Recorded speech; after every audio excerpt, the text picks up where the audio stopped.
Hello friends, welcome to our channel E mentor.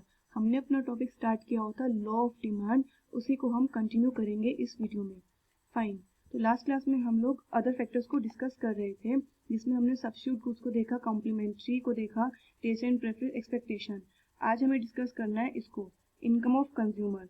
इसमें हमें आज पढ़ना है कि इनकम के चेंज होने से कंज्यूमर अपनी डिमांड को कैसे चेंज करता है। ठीक है, तो हम लोग देखते हैं कि अगर इनकम, कंज्यूमर की इनकम इंक्रीज होती है, ठीक है, यानी कि उसकी परचेजिंग पावर बढ़ जाएगी। अगर उसकी परचेजिंग पावर बढ़ जाएगी तो वो गुड की डिमांड को इंक्रीज कर देगा। ठीक है, फॉर एग्जांपल, अगर मेरी मंथली इनकम पहले थी 10,000, ठीक है, पहले मेरी मंथली इनकम थी 10,000, तो मैं अपनी बेयर नेसेसिटीज की चीज खरीद रही थी। फॉर एग्जाम्पल, मैं 1 पेयर ऑफ शूज से काम चला रही थी, 1 पेयर ऑफ शूज से काम चला रही थी और बाकी अपनी और जो एक्सपेंसेस उस पर खर्चा कर रही थी। ठीक है, अब मेरी इनकम इंक्रीज हो जाती है, कितनी हो गई, 20,000 पर मंथ हो गई, 20,000 पर मंथ हो गई, मेरी इनकम इंक्रीज हो गई। ठीक है, तो क्योंकि अब मेरे हाथ में पैसे ज्यादा हैं, मेरी परचेजिंग पावर बढ़ चुकी है, तो अब मुझे अलग अलग टाइप के शूज चाहिए कि मुझे रनिंग के लिए अलग से शूज चाहिए, ऑफिस जाने के लिए अलग से शूज चाहिए, पार्टी वियर अलग से शूज चाहिए। ठीक है, तो कहीं ना कहीं जैसे हमारी इनकम बढ़ती है, हमारा लिविंग स्टैंडर्ड बढ़ जाता है, तो हम लोग नॉर्मल गुड की डिमांड को क्या करते हैं, हम लोग इंक्रीज कर देते हैं। अभी नॉर्मल गुड क्या है? नॉर्मल गुड का मतलब नॉर्मली जो हम अपने घरों में यूज चीज करते हैं या फिर डे टू डे लाइफ में यूज करते हैं, कुछ भी, जैसे टीवी हो गया, TV, fridge, phone, anything, clothes वगैरह, नॉर्मल गुड्स, सब कुछ नॉर्मल गुड्स में आता है हमारे पास। ठीक है, तो ये तो हो गया कि इनकम के बढ़ने से हमारी डिमांड बढ़ जाती है। इसी को हम क्या कहेंगे कि ये क्या है, हमारे पास पॉजिटिव इफेक्ट है। ये क्या है, हमारे पास पॉजिटिव इफेक्ट है कि इनकम इंक्रीज हुई तो हमारी क्वांटिटी डिमांड क्या होगी, इंक्रीज हो गई। ठीक है, तो इसका अगर हम लोग ग्राफ ड्रॉ करें तो हमें पता है डिमांड कब क्या होती है, नेगेटिवली स्लोप्ड होती है हमारे पास। ठीक है, हमारी ऐसी थी और हम किसी ये प्राइस था, फॉर एग्जाम्पल शूज का एग्जाम्पल लें कि ये प्राइस था कोई शूज का और उसकी कोई क्वांटिटी डिमांड थी। ठीक है, कंज्यूमर की क्या होगी, इनकम इंक्रीज हो गई। इनकम इंक्रीज हो गई तो क्वांटिटी डिमांड बढ़ गई। क्वांटिटी डिमांड का बढ़ना यानी कि राइटवर्ड शिफ्ट। राइटवर्ड शिफ्ट हमेशा ऐसे होगा, ये हो गया हमारे पास क्या, राइटवर्ड शिफ्ट। कि प्राइस तो शूज का वो सेम ही था, वो क्या था, कांस्टेंट ही था, बट स्टिल क्वांटिटी डिमांड बढ़ गई शूज की, क्योंकि कंज्यूमर की इनकम बढ़ गई। तो मैं Q1 से Q2 पे शिफ्ट हो गई। ये हमारा डिमांड कर्व का ग्राफ बनेगा, शिफ्ट में बनेगा, क्योंकि अदर फैक्टर से हमेशा शिफ्ट होता है, या तो राइट वर्ड या लेफ्ट वर्ड। ये लेफ्ट वर्ड, तो राइट वर्ड क्यों हुआ, क्योंकि इनकम हमारे पास, क्योंकि हमारी इनकम इंक्रीज हुई तो क्वांटिटी डिमांड हमारे पास इंक्रीज हो गई। प्राइस कांस्टेंट रहा हमारे पास, उस कमोडिटी का प्राइस क्या रहा, कांस्टेंट रहा, तो हम लोग राइटवर्ड शिफ्ट हो गए। ठीक है, तो हम लोग इसी को कह सकते हैं लेफ्टवर्ड शिफ्ट कब होगा हमारे पास, जब इनकम कम होगी, इनकम हमारे पास रिड्यूस हो गई, तो हम लोग क्या करेंगे, क्वांटिटी डिमांड को क्या करेंगे, कम कर देंगे। तो उस केस में अगर हम यहाँ पे थे इस प्राइस पे, तो हम लोग राइटवर्ड लेफ्टवर्ड शिफ्ट हो जाएंगे। ये थोड़ा डायग्राम सही नहीं बना, फिर से बनाते हैं। लेफ्टवर्ड शिफ्ट का क्या हो जाएगा, अगर ये ऐसे था, डिमांड कर्व ऐसे थी और ये ऐसे था, हम लोग किसी प्राइस पे थे और किसी क्वांटिटी डिमांड पे थे। ठीक है, तो अब मेरी इनकम कम हो गई, इनकम कम हो गई तो क्वांटिटी डिमांड कम हो गई, क्वांटिटी डिमांड ऐसे हो गई। प्राइस हमारे पास कांस्टेंट रहा, इस पे क्वांटिटी डिमांड देखो कम हो गई ना, Q1 से हम लोग Q2 पे शिफ्ट हो गई, हम लोग लेफ्टवर्ड शिफ्ट हो गई। ये लेफ्टवर्ड शिफ्ट होगा हमारे पास। ये कब होगा केस, जब इनकम रिड्यूस होगी, यानी कि मेरे हाथ में पैसे कम हो गए, परचेजिंग पावर मेरी कम हो गई, तो क्वांटिटी डिमांड हमारे पास कम हो गई। ठीक है, तो इनकम ऑफ कंज्यूमर क्या दिखाता है हमको, पॉजिटिव इफेक्ट दिखाता है, इंपॉर्टेंट है, अच्छा है ये चीज। फाइन, नेक्स्ट अब हम देखते हैं क्या, इंफीरियर गुड।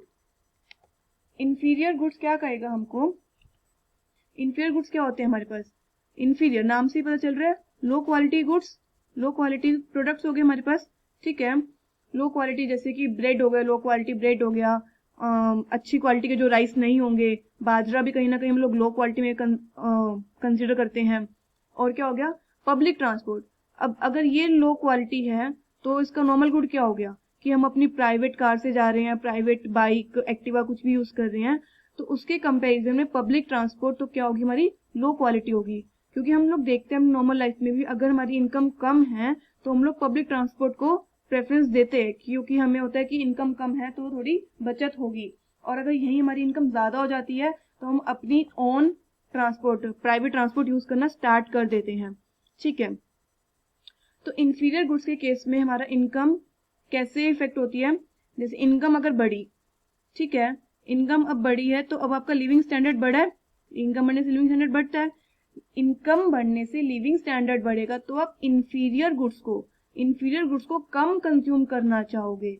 इंफीरियर गुड्स को ऑब्वियसली कम कंज्यूम करेंगे ना, क्योंकि वो लो क्वालिटी प्रोडक्ट्स हैं। इनकम बढ़ी तो मेरी परचेजिंग पावर बढ़ गई, मेरा स्टैंडर्ड बढ़ गया, मेरा लिविंग स्टैंडर्ड बढ़ गया, तो स्टैंडर्ड बढ़ने से मैं इंफीरियर गुड्स को कम कंज्यूम करूंगी। तो यही चीज क्या होगी, नेगेटिव इफेक्ट हो गई कि इनकम इंक्रीज हुई और गुड्स की क्वांटिटी, इंफीरियर गुड्स की क्वांटिटी डिमांड कम हो गई। इसी को हम लोग क्या कहेंगे, नेगेटिव इफेक्ट।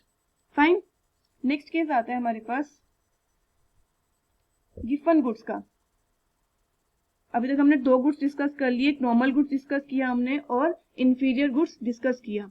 नेक्स्ट आता है हमारे पास given goods. Given goods inferior goods का ही पार्ट है जिसका प्राइस इफेक्ट पॉजिटिव होता है और इनकम इफेक्ट क्या होता है, नेगेटिव होता है।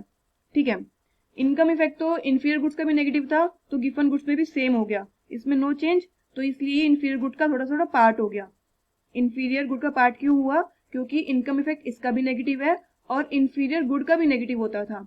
ठीक है, लेकिन ये चीज इंपॉर्टेंट है, प्राइस इफेक्ट पॉजिटिव है। पहले तो प्राइस इफेक्ट क्या था, ये मैंने आपको लॉ ऑफ डिमांड की फर्स्ट वीडियो में बताया था। प्राइस इफेक्ट मतलब लॉ ऑफ डिमांड की प्राइस के चेंज होने से क्वांटिटी डिमांड पे क्या चेंज होता है, उसी को हम क्या बोलते हैं, प्राइस इफेक्ट बोलते हैं। लॉ ऑफ डिमांड तो क्या कहता है, प्राइस इफेक्ट तो हमेशा क्या होता है, नेगेटिव होता है।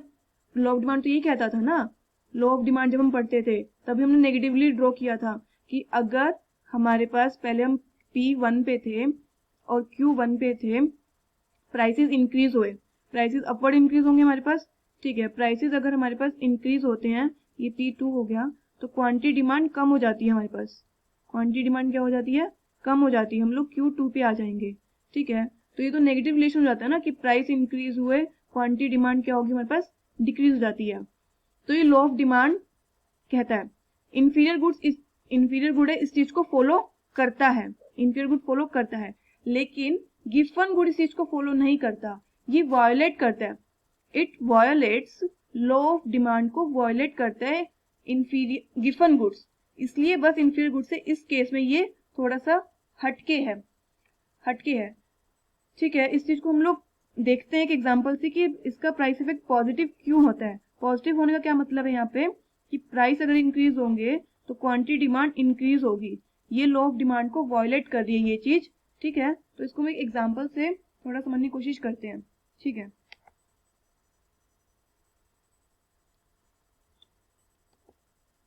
अगर एक सिनेरियो है, ये एक हमने सिनेरियो एग्जांपल दिया है कि अगर किसी हाउस होल्ड है, उसकी इनकम मंथली इनकम मान लो 800 रुपए है, पुअर हाउस होल्ड है, उसकी मंथली इनकम 800 रुपए है और उसको मंथली 60 kg चाहिए ही चाहिए अपनी रिक्वायरमेंट मीट करने के लिए। उसको जो फूड ग्रेन्स हैं वो कितने चाहिए, वो 60 kg कंज्यूम करेगा ही करेगा। ठीक है, तो एक हमने गिवन गुड लिया, मतलब मान लो गिवन गुड क्या है, लो क्वालिटी का कोई चावल है। ठीक है, और नॉर्मल गुड क्या लिया हमने, वीट। वो इन दोनों का कॉम्बिनेशन कंज्यूम करता है अपनी महीने की फूड ग्रेन्स, अपनी रिक्वायरमेंट को पूरा करने के लिए। ठीक है, जो लो क्वालिटी राइस है वो उसका प्राइस है पर केजी 10 का और वीट का कितना है, ₹20 का। ठीक है, उसको 60 kg कंज्यूम करना है, तो उसने 40 इसका लिया राइस का और 20 वीट का लिया। अगर तो इस पे राइस पे कितना एक्सपेंडिचर हो रहा है उसका, 400 का, 10 रुपए का है और 40 kg अगर कंज्यूम कर रहा है तो 400 रुपए का हो गया। इसी पे भी वो 400 रुपए खर्च कर रहा है, तो टोटल उसकी इनकम हो गई 800 रुपए। उसने ऐसे डिवाइड कर लिए कि उसको 60 kg भी मिल रहा है, और उसकी रिक्वायरमेंट सारी पूरी हो रही है। अब हम क्या देखते हैं कि प्राइस ऑफ गिवन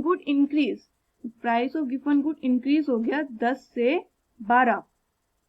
अब उसके लिए जो चावल है वो महंगे हो गए हैं, 10 से 12 हो गया है। तो अगर किसी चीज का प्राइस 12 हो जाएगा तो इस पे इसके एक्सपेंडिचर कितना हो जाएगा उसका 480 और इस पे ऑलरेडी 400 है ही, तो उसका टोटल कितना हो जाएगा 880।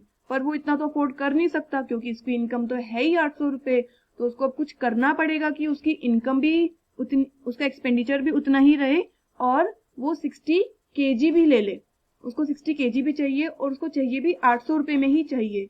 तो वो क्या करेगा 12 रुपए के हिसाब से वो इसकी कंजम्पशन को बढ़ा देगा, राइस की कंजम्पशन को बढ़ा देगा। वो 40 से 50 पे आ जाएगा और वीट जो कि 20 रुपए का था उसकी कंजम्पशन को कम कर देगा 20 से 10 रुपए में।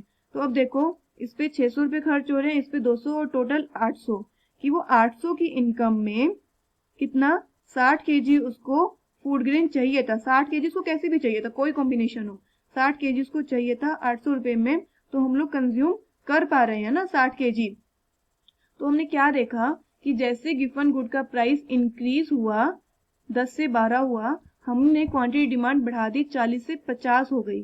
ठीक है, तो हम लोग कह सकते हैं कि गिवन गुड के केस में जब प्राइस अगर इंक्रीज होता है तो क्वांटिटी डिमांड क्या होती है हमारे पास इंक्रीज हो जाती है। ये लॉ ऑफ डिमांड को क्या करता है वायलेट करता है।